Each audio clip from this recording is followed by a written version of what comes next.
Doctor साहब होना की है, मेरा कलेजा बड़ा ही सड़दा है। अज 7वां दिन है, ईद नूं भी 7वां दिन है ते अज उंज भी 7वां दिन है। मेरी तबीयत खराब होए, खट्टे डकार हुंदे ने ते जे उठ के टुरनी ते चक्कर जे चढ़ जांदे ने। होरे की गल है डॉक्टर साहब?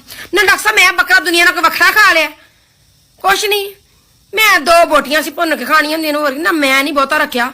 ईद वाले दिन पकाया सी मटन ते बीफ दोवें, अगले दिन चांपा पका लियां, तीजे दिन कलेजियां पका ली, चौथे दिन बिरयानी वड्डे दी पका ली ते 6वें दिन छोटे दा पुलाव पका लिया ते अज 7वां दिन है। अज फिर कल कढ़ाई बना ली। आओ असीं नहीं कोई बहुता गोश्त खादा ना डॉक्टर साहब।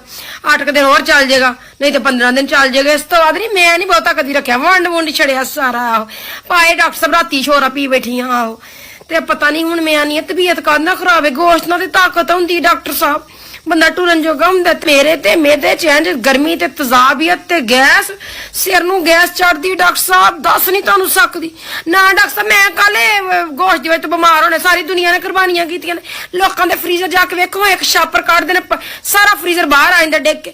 मैनू गल्लां करदे जट ने जे सानूं होए ने पकदे न गोश्त साडे घर ते गल्लां करदे ने। डॉक्टर साहब कोई दवाई दवो, कोई मेदे दा सिरप दवो कि बस गैस ते तजाबियत खत्म हो जाए। मैं कित्थे तेरी मां सवेरे सवेरे परस पाया ते बाहर निकली जान डई सी है ना। मां नूं मिलन चली ते दादी दाड़ी दा इहनूं पता कि इहने कोई मौड़ा खाना है ते तुहानूं भी लैंदी नाल ही। फिर अच्छा रोटियां पका के हैट पैट ते मेरा अगे तो हैट पैट वाली रोटी तुहाडे लई रख गई। मेरे को चिड़ी रोटी चिट्ठी दंदी है, दंद ते मेरे उतरे है, अगे कोई नहीं है ते उतर रोटियां पका के हैट पैट सहन करके गई है ना। कसम दसन जोगी होगी मैं रोटी पानी करके गई सा, अम्मी जी नूं दे के गई सा ते अम्मी जी नूं दी जुत्ती नूं भी नहीं पता कि गई कित्थे वे। आ लैंदे यार मेरे पुत्तर नूं ड्रामा बनाया है ना, तो फिर कल्ली क्यों गई है? निक्के नाल लै गई तां ही आखा घर दे विच बड़ा सुकून है ते पुत्तर तुहानूं भी लै आंदी रोटी पानी खवा के हैं।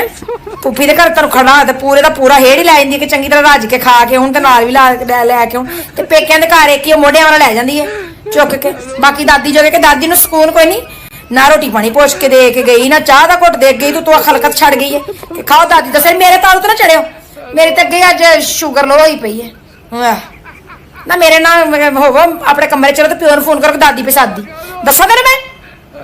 अब्बू ने शाम नूं होना, क्यों शाम नूं होना? उन्हें कहा दादी दी तबीयत नहीं सही, बीपी हाई होया ना शुगर लो होई। उठ जा मामा सादे, दादी सादी साड़ी मामा।